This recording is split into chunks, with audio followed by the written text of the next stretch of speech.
episode na ito, ang product highlight po natin ay pinagsama ang dalawa sa isa sa pinaka-paborito ng mga Pinoy. Ito ang ice cream at cake. That's right, Kim. And yes, mga kanegosyo, tama po yung narinig nyo. So mga kanegosyo, watch this.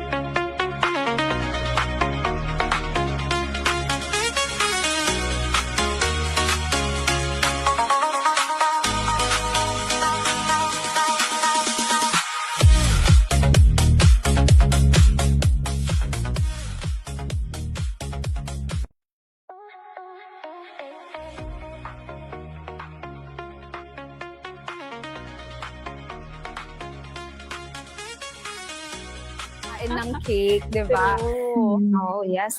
That's a huge number, partner. 20 flavors. At ilan po kaya yung best-selling cakes niyo, ma'am? We have about 6 flavors na nagtatay sa mga best sellers. Those are offering bake and churn ice cream cakes. We make sure na yung mga familiar muna. We start using with the familiar cake and ice cream flavors like Rocky Road, yes, cookies and cream. Familiar na yung mga tao. And then later on, we develop yun namang mga originals namin. Nag-introduce kami ng more unique flavors like sweet love, yes, chocolate meringue, Parang ang sarap. yes. Tapos one of our flavors, which is ube leche flan, was introduced more than 10 years ago. But now it's resurgence. Naging classic na siya, and now parang nagkakaroon ng interest yung younger generation about ube. So talaga nagpipick up ulit niya. Yes. And ang alam ko din, medyo trending ngayon si ube talaga. Kahit sa coffee nilalagay siya. And medyo lang, kasi ice cream cake, may ube flavor din, di ba? Ang galing lang na nakakasabay din talaga tayo sa trend, ma'am, no? So, Yes. ayun, ma'am, napansin ko lang din sa video kanina na finlash sa screen, hindi po tayo gumagamit ng industrial blast freezer. So, talagang binabantayan lang po ng ating mga empleyado or nung ninyo yung temperature per layer. So, kaya naman po pala buong buo at hindi tunaw na dumadating sa mga shops. Ano po kayang secret nito, ma'am? Well, we begin with the recipe. Syempre, trade secret natin yung recipe, ano? We made sure na hindi siya magkakaroon ng crystallization. Through the entire process, siyang ginagawa, dapat hindi magkakaroon ng melting or crystallization. Controlled ang ating environment. Yung bake natin, where we make the products, dapat tama ang temperature ng pinagagawaan. Malinis siya. Tsaka, yun, we begin from the ingredients, the process, and the storage. Dapat tama rin ang storage temperature natin. Yes, ma'am. Wow, grabe no, as a negosyante, ang laking bawas po talaga sa stress kapag alam mo consistent ang quality at yung temperature na siniserve mo. And Ma'am Jasmine, himayin pa po natin, bakit po kaya mas panalo na mag-source po ng mga pre-made premium quality cakes kaysa po sa mag-serve ng mga regular cakes or gumawa, ma'am, nito from scratch? Oh, definitely, mas madali na o-order ka lang sa Bake and Churn, sa negosyo now, di ba? Rather than having to go through the process. Sinasabi ko nga, 3 days mo siyang gagawin. So what you can do is just order from us. Sigurado ka naman sa quality. And grow the other side of your business, kung ano talaga yung forte mo, na alam mo nang gawin. Right. Tama nga naman, partner. Kasi upon hearing kanina yung mga process, parang medyo time-consuming din talaga siya, ma'am. Tsaka yung labor, di ba, ma'am? Yes. Parang, syempre, nakahiwalay ang process ng paggawa ng ice cream at nung cake. So, why not order na lang po tayo kay Bake and Churn at sigurado naman tayo sa kalidad na matatanggap po natin. So, dadako naman tayo, ma'am, dun sa equipments and supplies. So ano po kaya yung bare minimum na kailangan ihanda ng isang restaurant or cafe para makapag-start po magbenta ng ice cream cakes? Yes, the bare minimum, they probably have it already. So if they have a chest freezer, pwede na yung gamitin. Depende lang sa gusto niyo yung maging presentation ng ice cream cakes ninyo. We suggest that if you want to display, kailangan glass cover or glass door yung freezer natin para makikita yung and that's it. To serve it, kailangan mo lang ng knife and other you're ready to go. Ayun, Miss Jasmine, also how to actually serve it perfectly, ma'am? Ano po yung prefer na temperature po ng freezer para ma-maintain yung quality po ng mga cakes and para po masiguro yung magiging maganda yung presentation po nito pag sinerve na po natin sa mga customers. Yes. Okay. To store the ice cream cakes para tumagal yung kanyang shelf life, you need about -15 to -20. The same for all kinds of ice cream. -15 to -20. But when you're about to serve it, kailangan medyo palambutin mo ng konti. You can leave it out on the counter for a few minutes. Huwag lang masyadong matagal para mas madali siyang slice. And then, yung mga about -5, mas madali na siyang slice at that temperature. So mga ilang minutes kaya, Miss Jasmine, ang kailangan para thaw out yung cake para ma-serve po natin sa customer? Okay. The cake itself, kung halimbawa if you're going to leave it out on the counter, magtatagal naman siya na hindi siya matutunaw for 30 minutes. Pero if your goal is mga 5 to 10 minutes, pwede mo na siyang slice. Miss Jasmine, medyo curious lang ako. Paano po kaya yung handling nito? Since, di ba po, pag yung mga usual cake po natin, kapag nilalagay sa freezer, tumitigas talaga siya. Wherein sa ice cream naman, kailangan matigas talaga siya. So, paano po natin yan na maintain na hindi sobrang tigas yung tinapay ng cake and then hindi din sobrang thaw out yung ice cream? Okay, the secret talaga is in the serving temperature. Kailangan thawing para mas masarap, mas malasahan mo yung mga flavors. Kasi if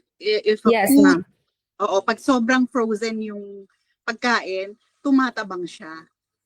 Yes, so kailangan you can taste po yung flavor mismo. Tama ka.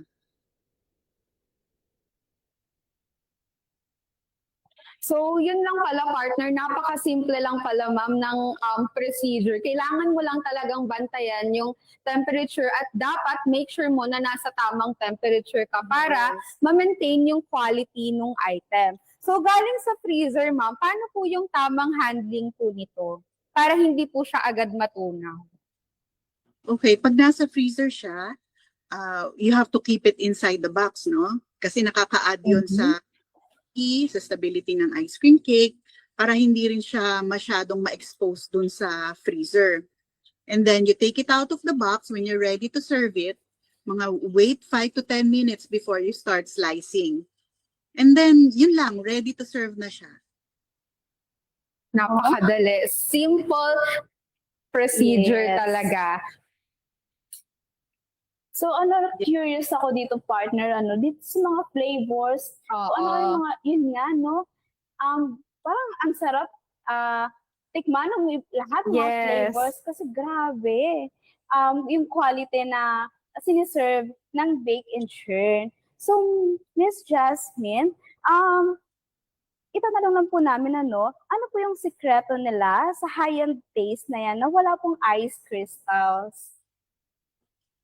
Of course, yung aming secret formulation, hindi siya talaga po pwede na kailangan mapili ka sa ingredients. No, Yes. hindi basta-bastang ingredients. We have some ingredients that have to be sourced abroad. Hindi po pwede yung Wow. at saka we follow our procedures very strictly para maprotektahan din natin yung quality ng mga products natin. And so that mas maraming magtitiwala sa atin ng mga resellers and also yung mga owners ng mga cafes. May isang tip po ba kayo, Ms. Jasmine, na mai-share po sa ating viewers para ma-avoid din po nila yung ice crystals, yung pagyayelo po ng cake? Okay.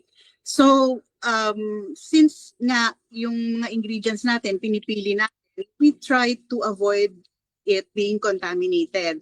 And one of the usual contamination, pag halimbawa sinaserve mo siya, is if you use a knife na hindi siya malinis or meron siyang tubig. For example, mas madaling slice, so you think na it's a good idea to babasain mo yung knife bago mo siya gamitin dun sa cake. So we try to avoid that. Kailangan, it's okay that the knife is warm, pero hindi siya pwedeng basa. Kasi source of contamination, the water that the knife will carry will be transferred to the ice cream cake. Eventually, magiging crystal yun.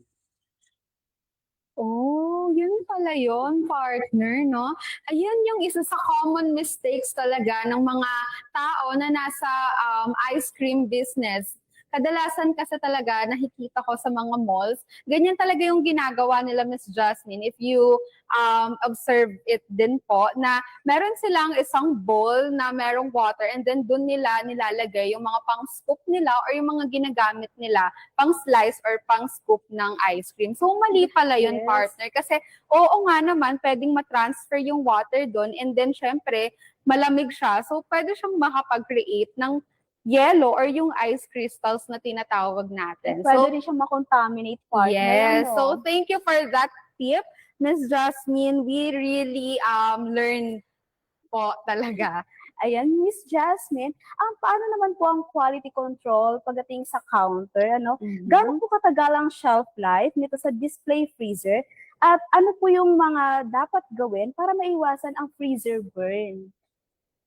Okay. Our ice cream cakes are packaged well naman. When we deliver it to you, it will a nice box na meron naman siyang window na covered with plastic so you can peek through anong itsura ng cake. So hindi mo na siya kailangang buksan. Yes, ma'am. Ng customer kung ano yung gusto nila. So we just, for long-term storage, kailangan nakabox siya doon. Pero pag halimbawa naman, nabuksan mo na siya, doon nabababa yung shelf life niya.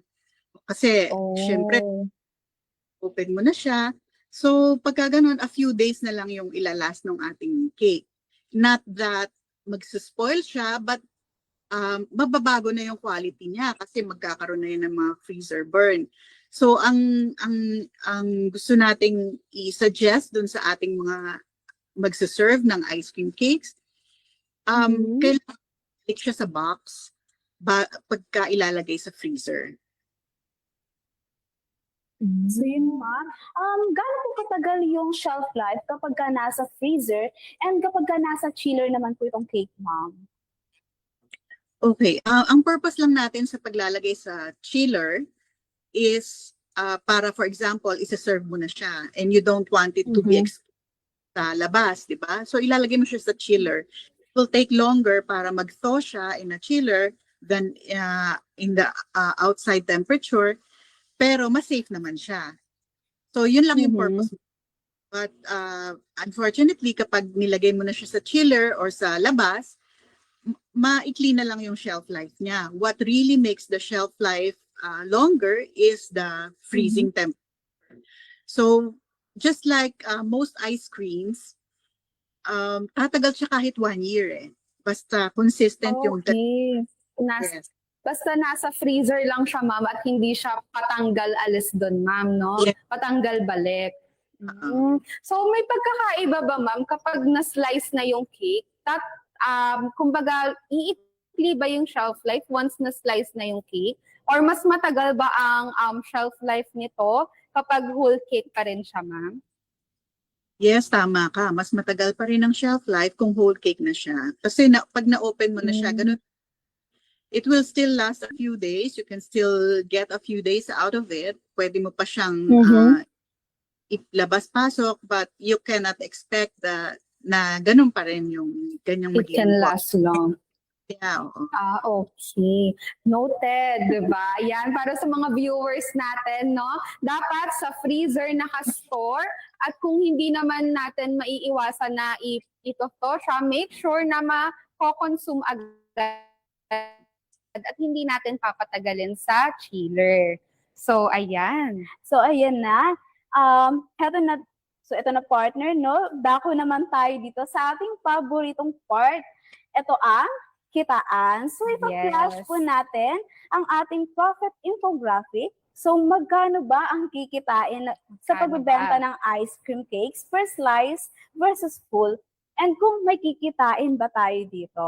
Ayan, no? Medyo exciting to, partner. So, flashing on your screen po ang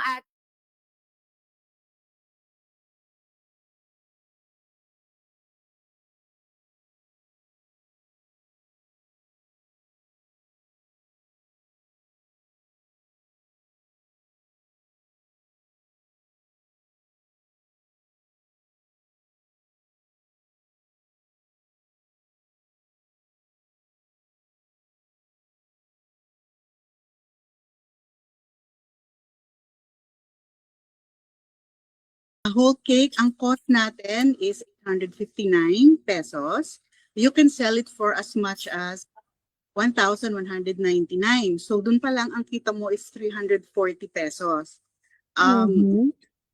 Fees bilang supplier, but we believe that yung mga resellers natin, they know their market better. So,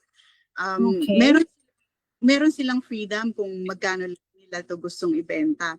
And of course, yung 859 pesos na yan, if they purchase more from us, mas bababa pa yan. Meron pa tayong reseller. Oh, may mga wholesale prices pa kayo, ma'am. Yes, oo.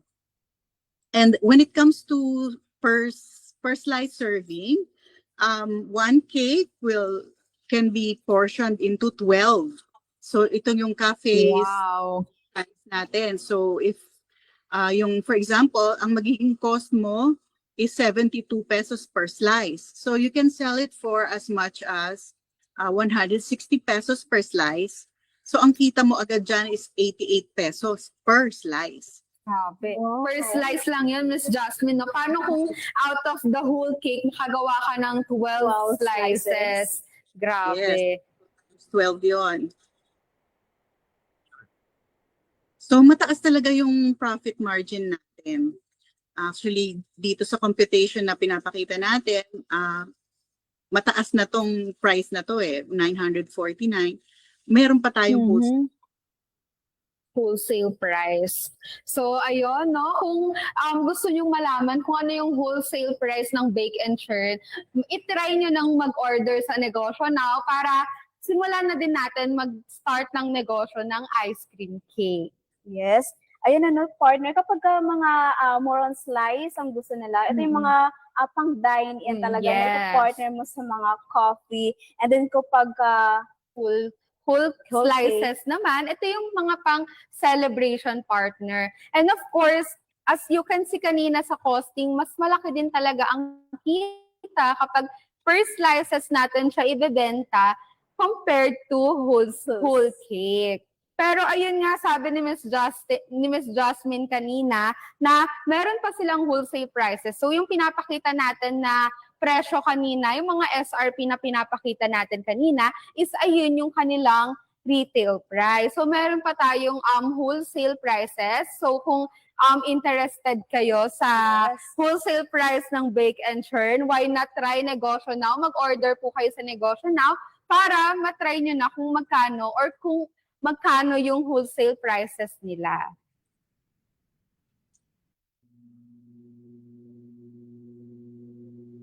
So, ayun.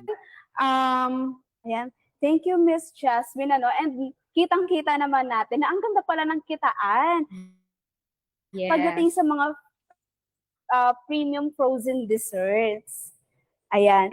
Q&A mula sa ating comment section. So, ayan, sa mga meron pong mga questions dyan, yung ating mga viewers, feel free to comment down below yung inyong mga questions at willing and open po si Ms. Jasmine to answer all of your questions. So, ayan, maghihintay lang po kami ng mga comment in a few minutes and then itatanong na po natin yan kay Ms. Jasmine. Kung ako sa inyo, mga viewers, take the opportunity na Yes. magtanong po at para masagot po ng ating experts sa ice cream cake business. Sa mga gustong mag-start or Yes. gustong mag-add, 'di ba, sa business nila. Kung for example, may coffee shop sila and gusto nilang mag-add ng ice cream Yes. cakes, why not na mag-comment sila dito at magtanong na, 'di ba? At nandito na si Miss Jasmine, yung expert, 'di ba? Pagdating sa mga ice cream cakes. So, ayan, comment down below kung ano yung mga questions nyo po for Miss Jasmine. Marami po yung pwede pang i-clarify. Ready si Miss Jasmine to answer all of your questions. Ayan, comment down below lang po. Then, yon. While we are waiting for the questions, ayan.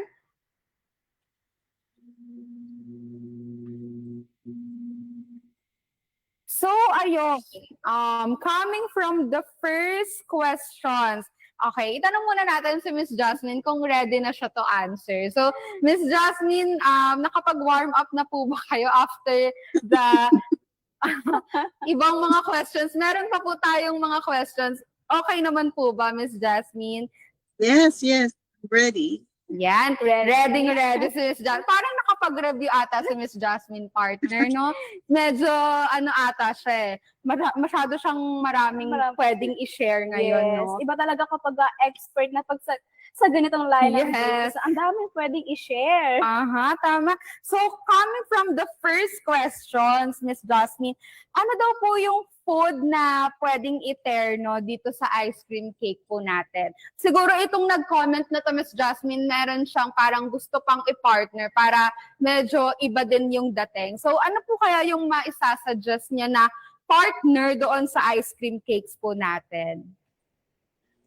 Number one dyan, coffee. Di ba? Pwede mo siyang ipa coffee and Oo ice nga, cream. Miss Jasmine, medyo natatakam na ako sa coffee and ice cream cakes eh. Parang after this, gusto ko yung ganun eh. Kailangan kong masatisfy yung cravings ko, Lalo na yung mga partner. Americano or Oo. yung latte. Yes. Grabe. So, bukod sa coffee, Miss Jasmine, ano pa po kaya yung pwede nating i-partner dun sa ice cream cakes natin?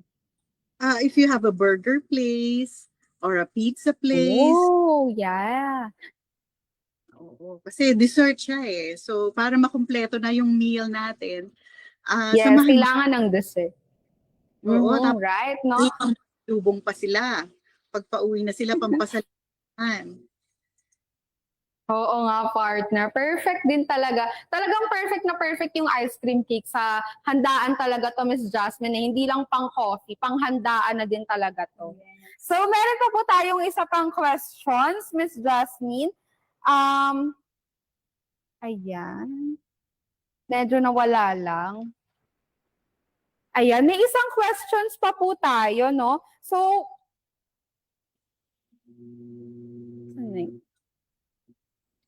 ayan ma'am, paano daw po kung sa ordinaryong top freezer, yung top freezer lang na ref ang gamit, pwede daw po bang i-store ang ice cream cakes doon? Yes, pwede naman kasi ano rin naman yan, freezer din naman yan eh. But you're only limited to number of cakes, depende lang kung gaano kalaki yung freezer natin. And one more thing, Okay. you want to avoid contamination kailangan para lang talaga dun sa ice cream cake yung gamit ng freezer na yon. So exclusive siya dapat, hindi mo dapat sasamahan ng mga meat products. Hindi siya pwede kasi baka mag-transfer yung amoy o kaya yung lasa. Yung lasa. Mm-mm. So, kailangan lang talaga partner. Kung ano yung freezer na gagamitin natin for this specific business, yung ice cream cake, dapat ayun lang din yung nakalagay to avoid contamination. So, kung meron pang mga ibang katulad po ng yellow, Miss Jasmine, bawal din po bang magsama since medyo ano naman sila, katulad ng mga ice candy, bawal din po bang magsama nun kung sakaling meron din po kaming existing na negosyo ng ice candy? Okay, bawal din kasi kahit ay walang lasa at walang amoy, yung lamig ng freezer natin, kasi yung mga freezer na ganyang type ay pang household use lang, hindi siya ganun kalakas magpalamig. Baka maagawan ng lamig yung ice cream cake natin, magkaroon ng melting. So hindi rin maganda. Pag nag-melt na kasi, Miss Jasmine, doon na mag-start yung contamination. So, yan mga negosyo, no? I-take note nyo na itong mga insights from Miss Jasmine. Talagang makakatulong itong mga tips sa inyo para smooth lang pag nag-start kayo ng negosyo. So, last questions po, Miss Jasmine, before we proceed po.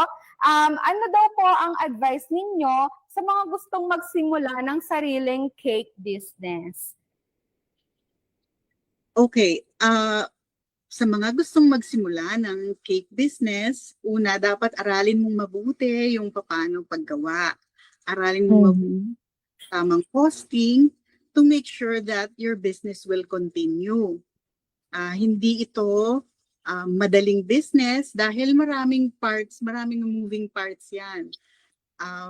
So if you're just starting over, you want to get a feel of the business, kung paano siya i-market, gaano siya magiging kabenta, you can partner with us. You can start as a reseller and see how it goes.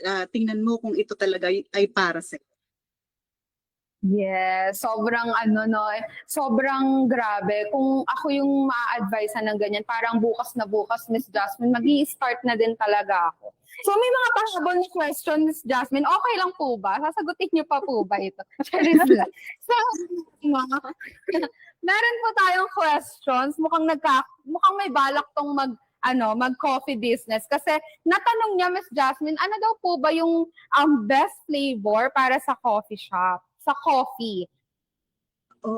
Actually, kahit nagbe-blend siya sa coffee Pero has a special liking for chocolate flavors. Kaya ang dami chocolate flavors. Kasi coffee and chocolate, masarap sila talagang pagsamahin. Yes, Yes, Miss Jasmine. Medyo may pait, tapos may tamis, di ba? Grabe, ang perfect combination talaga. Naglalaway na ako, partner. Kung ano man, Miss Jasmine, tumatanggap po kami ng free delivery. So, ayun, no? Ayun, as I was saying, delivery, Miss Jasmine, meron pong nagtatanong from our viewers. Paano daw po ang magiging process para maging wholesaler ng Bake and Churn? At kung may delivery po ba kayo? May delivery po tayo sa basta na mga third-party riders. Pwede rin. Meron din po kaming sariling delivery vans na pumupunta sa iba-ibang lugar. Basta by schedule lang po. Ano po yung, Miss Jasmine, yung covered areas niyo po? Nationwide po ba kayo, Miss Jasmine? Or meron lang po kayong selected areas na kayang deliveran? For now, selected areas pa lang tayo. Our main commissary is in Kalumpit, Bulacan. Malapit lang yun, malayo. But if you're not familiar, kalapit lang siya ng Malolos, Bulacan, very accessible from NLEX. So, nakakapag-deliver ng CR. We have deliveries as far as Batangas. Meron dyan, Batangas, Laguna, nakakapag-deliver. Wow. Yes, meron na tayo. Grabe. And Ang also, layo na din pala lang nararating, no, Miss yes, Jasmine? matagal yung ice cream cakes natin, Oo. We can deliver Panorte naman, kahit na Pampanga, Tarlac, Zambales, but we can go as far as those Layo. places. Wow, grabe. Ibang klase na din talaga si Bake and Share. Ang layo na lang nararating. Imagine mo, partner, nakakapunta na siya ng Zambales, di ba? From Kalumpit to Zambales. Yes. Grabe. So, ayun, no, sa mga nagtatanong po, ayan, open po sila for delivery on selected areas. And, ayun po, para makapag-apply lang po kayo sa pagiging wholesaler, sa wholesale nila, para maging wholesaler po nila, pwede po kayong mag-apply sa Negosyo Now or mag-order po sa Negosyo Now ng kanilang items. So meron pa tayo.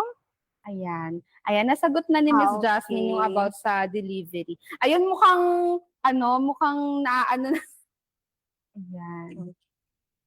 So, medyo napadami ng questions, Miss Jasmine, at masyado na tayong maraming na-share sa ating mga negosyante na talaga namang tips para makapag-start ng negosyo. Ito lang yan dito lang yan sa Kusina Confidential natin malalaman yung mga ganyang tips, di ba? Yes. Biruin mo, partner, bawal naman pala yung maglalagay ka ng water, di ba? Yung Kasi sasawsawan. may iba na, diba? Ganun yung ginagawa. Opo. So, because of Miss Jasmine, nalaman natin na hindi pala yun dapat ginagawa. So, ayun. Ayan, thank you so much, Miss Jasmine, para sa pag-share ng inyong mga kaalaman sa amin at Yes. sa ating mga viewers. At talaga namang natuto kami, Miss Jasmine. Maraming salamat po sa pagpapaunlak ng aming imbitasyon at para makapag-share po kayo ng exclusive information na talaga naman para kaming umattend ng exclusive masterclass about sa frozen desserts, ma'am. As in, we really appreciate your insights and your effort to share your knowledge and thoughts po dito sa ating program, dito sa ating Kusina Confidential. At talaga namang yung pag-share ng knowledge na po na ito ay talagang solid at mai-start mo talaga na business ng ice cream cakes. Ayan, so sa mga gusto pong mag-try ng ice cream cakes, pwede po silang mag-visit sa ating website, negosyonow.com. Take note guys, naka-discount ang presyo ng Bake and Churn po nila sa atin at pwede po kayong mag-check out sa Negosyo Now platform ng kanilang items. So ayun, at syempre maraming salamat din po sa ating mga kanegosyo na nakipagkulitan at nakinood po dito sa ating program, sa ating Kusina Confidential. Tandaan, sa food business, kapag tama ang sistema at diskarte, siguradong tuloy-tuloy ang kita. For pioneer ingredients, practical education, visit negosyonow.com. So, kaya patuloy lang sa pag-level up. Ako po si Amy. At ako naman po si Kim, At ito ang Kusina Confidential. Sikreto sa kusina. Bida sa Benta. See you on our next episode, Stay profitable, mga kanegosyo. kanegosyo. Ayun, maraming salamat po, Miss Jasmine, and to all our viewers, thank you for staying with us po. Thank you, Miss Jasmine. Ayun, ulitin po namin, ang Bake and Churn products ay available na po sa Negosyo Now at discounted prices po ito. If you are interested to order, just visit negosyonow.com and search Bake and Churn. Lahat po ng available na flavors nila ay makikita nyo po sa ating website. Mag-start na po tayong magnegosyo at wag po nating patagalin ito. Sayang po ang mga tips na binigay ni Miss Jasmine kung hindi po tayo magsisimula ngayon, partner, no? Yes. So, ayun, hanggang sa muli, mga kanegosyo, ako po si Kim. And again, ako po si Amy. At kami po ay magpapaalam na. Ayan, see you on our next episode. Bye-bye! Iba ako negosyo.